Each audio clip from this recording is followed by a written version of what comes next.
नमस्कार, मैं हूं सोनिका। आप सभी दर्शकों का हमारे कार्यक्रम परिचर्चा में एक बार फिर से स्वागत है।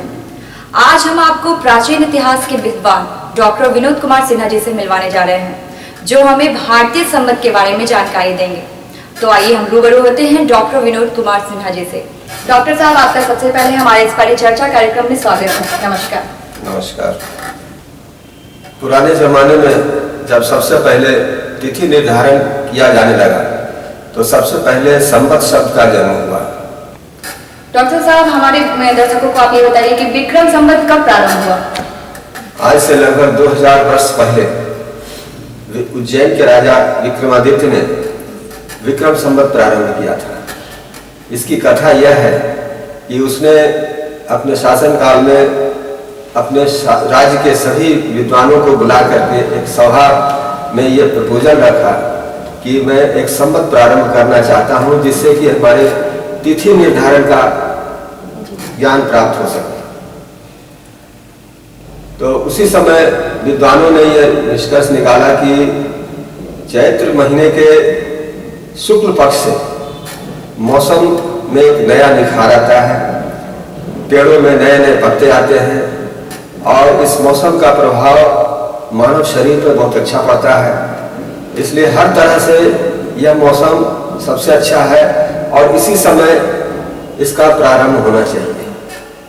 तो चैत्र माह के शुक्ल पक्ष के प्रथम दिन से यह विक्रम संवत प्रारंभ हुआ, जो इतिहास के हिसाब से कहा जाए तो ईसा पूर्व 57 वर्ष की कथा है।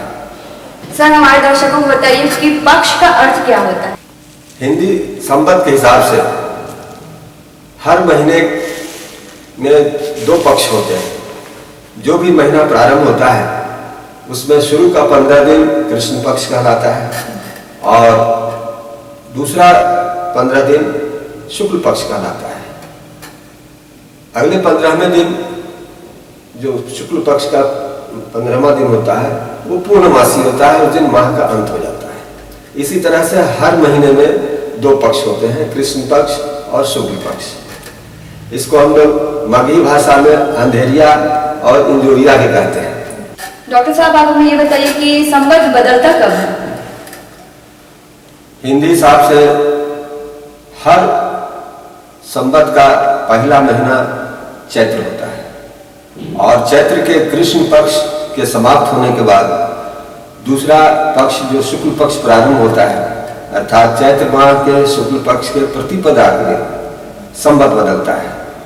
उसी प्रकार इस साल 31 मार्च सोमवार को विक्रम संवत 2071 प्रारंभ होने जा रहा है, जो हम लोगों के हिंदू रीति रिवाज के हिसाब से नव वर्ष दिवस है। डॉक्टर साहब, आप हमें ये बताइए कि शक संवत कब शुरू हुआ? कुषाण वंश का राजा कनिष्क, जो कि एक विदेशी जाति का था, भारत से उसका कोई शुरू का संबंध नहीं था, लेकिन भारत में आने के बाद वह पूरा भारतीय संस्कृति को अपना लिया और उसने सोचा कि जैसे विक्रम संवत चलता है उसी हिसाब से हम भी एक संवत चलाएं। तो अंग्रेजी हिसाब से 78 ईस्वी में उसने चैत्र शुक्ल पक्ष प्रतिपदा के दिन से ये शक संवत को प्रारंभ किया और इसी को आज भी भारत का राष्ट्रीय संवत माना जाता है। डॉक्टर साहब, हमारे दर्शकों को बताइए कि शक संवत कब बदलता है? शक संवत भी विक्रम संवत के समान ही चैत्र माह के शुक्ल पक्ष के पहले दिन से बदलता है। सर, आप हमें ये बताइए कि संवत का क्या महत्व है? संवत एक ऐतिहासिक विषय है।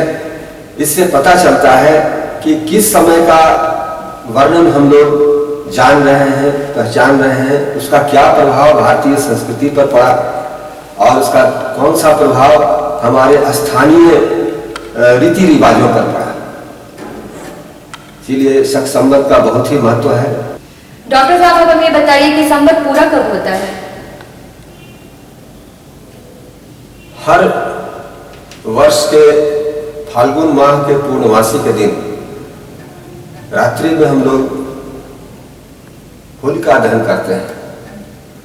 उसी को माना जाता है कि एक तरह से वो संवत का अंत हुआ और उसके बाद नए संवत के प्रारंभ होने का इंतजार किया जाता है और अगले 15 दिन के बाद वही चैत्र के शुक्ल पक्ष से यह नया संवत प्रारंभ होता है। सर, जैसा कि आपने हमें बताया कि संवत की समाप्ति होलिका दहन के साथ होती है और फिर जो संवत की शुरुआत होती है वो चैत्र माह के शुक्ल पक्ष के प्रथम दिन से होती है, तो वो जो बीच का 15 दिन होता है उसे हम हिंदू धर्म में किस रूप में लेते हैं? हमने बताया कि फाल्गुन माह के पूर्णमासी के दिन रात्रि में जो होलिका दहन करते हैं उसका अर्थ यह भी है कि साल भर की जितनी भी खराबियां हैं, जितनी भी बुराइयां हैं, उन सबों को हम लोग होलिका दहन में अंत कर देते हैं और इस तरह से हमारा संवत का एक तरह से अंत होता है। उसके बाद जब चैत्र माह का पहला दिन प्रारंभ होता है उस दिन से 15 दिन तक यह अंधकार पीरियड होता है जिसको कि हम लोग कृष्ण पक्ष कहते हैं और इस काल में पंचक आदि लगा रहता है जिसको कि शुभ नहीं माना जाता है, इसलिए कोई भी आदमी शुभ काल इस काल में नहीं करते हैं। लेकिन चैत्र माह के शुक्ल पक्ष के प्रथम दिन से सूर्योदय के बाद से हम लोग का नया संवत प्रारंभ होता है, उसका महत्व एक नए दिन की शुरुआत के रूप में होती है जिसका कि सबसे ज़्यादा महत्व है। और उस दिन हम लोग नए वस्त्र पहनते हैं, देवी देवताओं को आवाहन करते हैं कि हमारे परिवार, हमारे समाज, हमारे देश सब का उन्नति हो और लोग सभी स्वस्थ बने रहें। पूजा पाठ करते हैं, मंगल कामनाएं की जाती हैं, यज्ञ अनुष्ठान आदि किए जाते हैं। इस तरह से हम लोग नए संवत के पहले दिन को मनाते हैं। सर, आप हमारे दर्शकों को ये बताइए कि गुप्त संवत कब प्रारंभ हुआ था? इतिहासकार पुरातात्विक स्रोतों के आधार पर ये निष्कर्ष पर पहुंचे हैं कि प्राचीन काल में जो गुप्त वंश था जिसको कि प्राचीन भारत का स्वर्ण काल भी कहा जाता है, तो उस गुप्त वंश के संस्थापक चंद्रगुप्त प्रथम थे और उनके राज्याभिषेक के समय में ये गुप्त संवत प्रारंभ किया गया था और इसका प्रारंभ भी विक्रम संवत, शक संवत की तरह चैत माह के शुक्ल पक्ष के प्रथम दिन किया गया था और उसी दिन राजा चंद्रगुप्त प्रथम का राज्यारोहण भी किया गया था।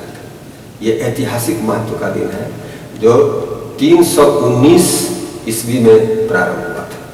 सर, आप हमें ये बताइए कि जो नए संवत का प्रारंभ होता है तो उस नए संवत के प्रारंभ में कौन कौन से पर्व आते हैं? अभी हमने बताया कि जब चैत्र शुक्ल पक्ष का प्रथम दिन प्रारंभ होता है सूर्योदय के साथ, तो उसको हम लोग नव वर्ष दिवस के रूप में मनाते हैं और एक दूसरे को बधाई देते हैं और ईश्वर से कामना करते हैं कि पूरा संवत हम लोग का हर्षोल्लास से बीते, सुखमय बीते, स्वस्थ बीते। प्रथम दिन के बाद उसी दिन नवरात्रा प्रारंभ हो जाता है और कलश स्थापना होती है, देवी की पूजा प्रारंभ होती है। 9 दिनों तक पूजा पाठ किया जाता है और नवरात्रा समाप्त होता है। 9 दिनों के बाद उसी नवरात्रा के दिन कहा जाता है कि भगवान रामचंद्र जी का जन्म हुआ था, इसीलिए उसको रामनवमी के रूप में भी याद किया जाता है। उसके बाद एकादशी आता है 11वें दिन। एकादशी का व्रत हर महीने में आता है, हर महीने में 2 बार आता है। उसमें उन लोग उपवास रखते हैं, भगवान विष्णु की पूजा करते हैं और फलाहार करके अपना दिन व्यतीत करते हैं। उसके बाद पूर्णमासी आता है। पूर्णमासी के दिन भी एक खास महत्व है, जो पूर्ण रूप में चंद्रमा दिखाई देता है। उसकी रोशनी में आदमी को कम से कम आधा घंटा या 1 घंटा हर माह जरूर रहना चाहिए। उसका प्रभाव मानव शरीर पर अच्छा पड़ता है, शरीर स्वस्थ रहता है, निरोग रहता है और संभव हो तो कुछ मिष्ठान आदि बना करके चंद्रमा की रोशनी में हर महीने रख करके, थोड़ी देर रख करके और फिर उसको अगर खाया जाए तो उसका प्रभाव शरीर पर अच्छा पड़ता है। यही इसका विशेष महत्व है। सर, आप हमारे स्टूडियो में आए, हमें और हमारे दर्शकों को इतनी अच्छी अच्छी जानकारियां दी। हम आशा करते हैं कि हमारे दर्शक भी इसका भरपूर लाभ उठाए होंगे। इसके लिए सर धन्यवाद। नमस्कार। नमस्कार।